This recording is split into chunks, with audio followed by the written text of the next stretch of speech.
Okay, so what's up everybody, World War II Gaming here today, and I'm going to do something different today. I'm going to be doing a weapons review. Right here I got the Springfield M1903 renamed as ICU because I just thought that would be a good idea for a name because, you know, sniper rifle, so forth. Anyway, joining me is Waterside Alarm. We're going to talk about what we prefer with this rifle. So I'm going to start first, and Waterside, feel free to comment on what I have, okay?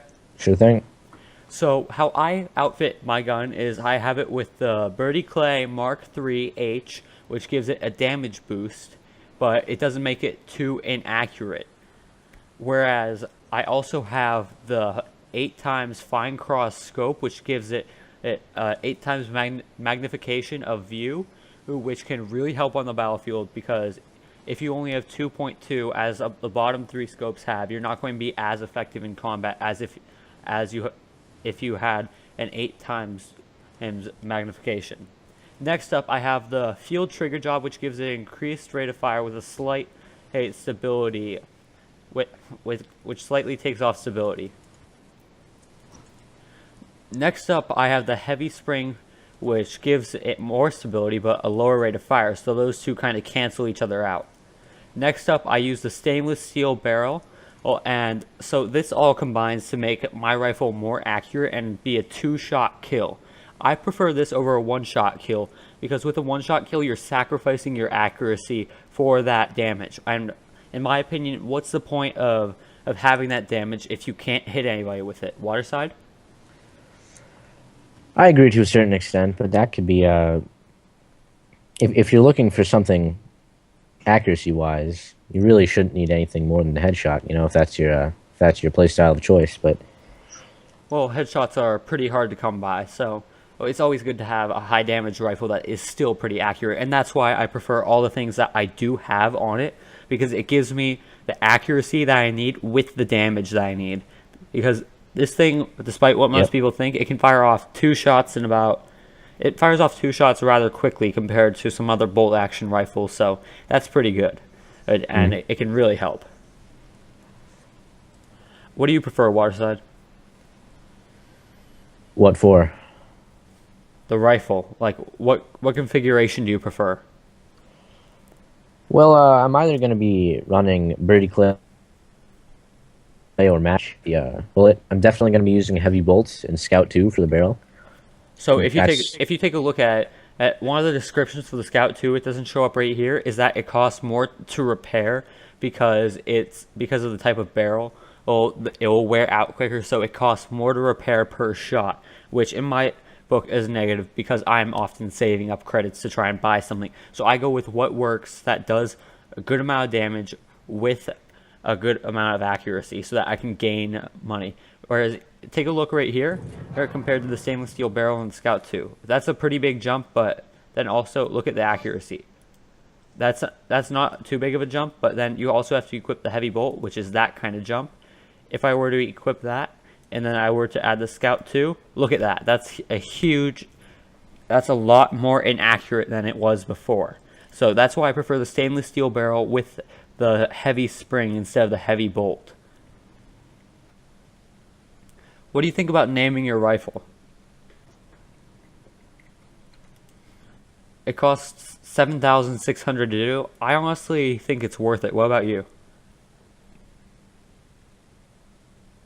Waterside. To a certain extent, just because it Infuriates people. yeah, someone who's playing angrily, you know, if someone's mad, they're not going to be effective. So I mean, it kind of is.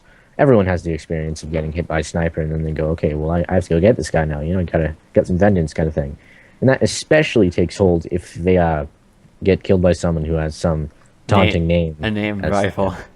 Yeah, for the rifle. And that just continues on to make it even more of an angry player, more so than an effective player. So something that you can also do if you're trying to save up money is you can put in the lighting spring that actually makes it so that it costs less per repair, but it also does sacrifice accuracy, but it does give you a faster rate of fire. That's something that I'm not going to do because, like I said, it sacrifices your stability, and that's something that I really look for more than how fast you can fire. That's also why I don't equip the Chrome Molly, which has the biggest jump in damage, but also makes it the most inaccurate gun that it could be. So the Chrome Molly with the heavy bolt, that is severely inaccurate, as I can show you right here. That I just do not want to be playing I don't with. think so. I just don't want to be playing with that type of gun. You disagree, Waterside? Yeah, yeah, to a certain extent. Well, you just said I don't think so quite loudly. Oh no, that was something else. Communicating with someone. Yeah. Okay, so I know how some players might want to get the hair trigger, the fine hair trigger, or the marksman trigger job. Thing is, those are all much more expensive than the field trigger job. The field trigger job is cheaper to repair, and it doesn't give you as fast a rate of fire as the hair trigger or the marksman trigger job, but it does give you an appropriate rate of fire. With the scope, I honestly always recommend, if you have the money, to go for an 8x fine cross, because it helps out so much when you're in combat. Waterside can address this because he's picked up rifles with the 2.2 times view. How did those work compared to the 8x? Well, they're all right. It really just depends on the range of your engagement, more so than anything else. Of course, if you're, 1 to 200 meters, you're not going to want some massive magnification. It's really just going to hinder you more than help. But if you're kind of in more of an urban environment, just kind of building to building kind of thing, it's really whether you prefer to have iron sights or, the 2.2 times scope, because the difference really isn't that great. Yeah, but often, if you're a sniper, you're not engaged in short-range confrontations. True. So, that is most of the stuff that I have on the M1903, so I actually misspoke at the beginning of this video. I meant to talk about snipers as a whole, like the loadout that I prefer and what I recommend. So, the other gun that I have equipped is the 1911 pistol, equipped with the, I don't know how to pronounce this, AKICEITA AMF rounds, which do a lot more damage, but it sacrifices range, precision, and stability. But I don't care about that, because if I'm using this pistol, I'm in a close quarters confrontation most of the time. Now, Waterside can't really comment on this because he doesn't have this weapon, but he can comment on facing it if he has. I use the field adjusted sights because, it does give me a little bit of a precision boost, which is always nice, even if you're just in a close confrontation. I do not actually have a trigger equipped. I should do that, so I am going to buy the field adjusted trigger for 7,100. There we go. Equip that. Set it on auto repair, that way we don't have to worry about it. And let's move on from there. Next up is, I use the heavy pistol bolt because it gives a lot more damage and it gives better range. So this gun, it's about a 2 to 3 shot kill, depending on where you hit, how much damage the person has, and so forth. Next thing, I actually don't have a barrel equipped because I don't see the need for it, since it only increases range and decreases stability, and I don't really need range with my gun. I just need close range, hard hitting weapon, a close quarters hard hitting weapon. Warside, can you attest to facing this gun? The 1911? Yeah. It doesn't seem to have a decent bit of accuracy to it, so... Well, from the get-go, it really shouldn't be modified to try to gain accuracy. Well, when I pull it out, I'm not really looking for accuracy.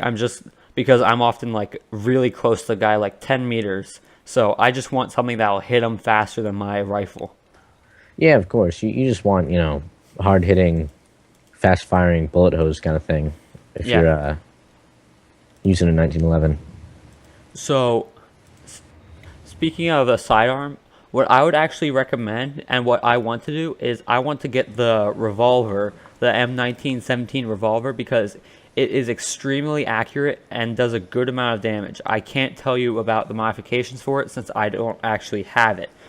So, oh, that's kind of a negative.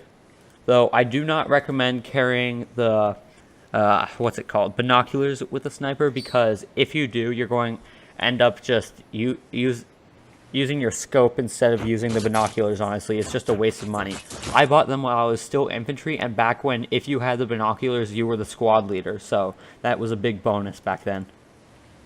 Also, I do not recommend carrying any mines or sticky bombs or anything like that, because honestly, you don't really need them unless you want to focus on anti-tank and not sniping, really.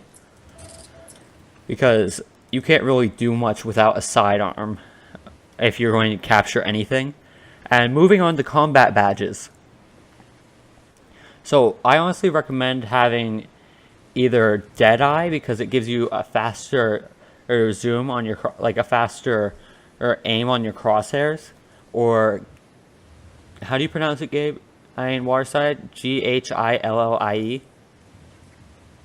How do you pronounce? Ghillie, yeah. That's what I thought. I wasn't sure, because it makes it so that they can't spot you as easily. So if you move, they have no idea where you went unless they can actually see you. So like if you're behind vegetation, you're out of the way. But the number one recommended thing that I would recommend getting to, and it takes a long time, is camouflaged. You have to get all the way through the recon tree to get it, but it's just so OP, because as it does not give you a kill cam. So if you're in a really good position and you don't want anyone to know where you're firing from, get camouflaged and be accurate, and then you're just going to be a machine with it, and there's going to be no one that can really stop you. Agreed? Yep. So well, there's one more thing. I do recommend buying the M1903, because it is, in my opinion, much better than the M1 Garand. It's harder hitting, it's more accurate, and yeah. So that's where I'm going to wrap things up. Thank you all for watching, and good luck if you're going into the Recon career. So everyone, have a good day, and if you like this video, please subscribe.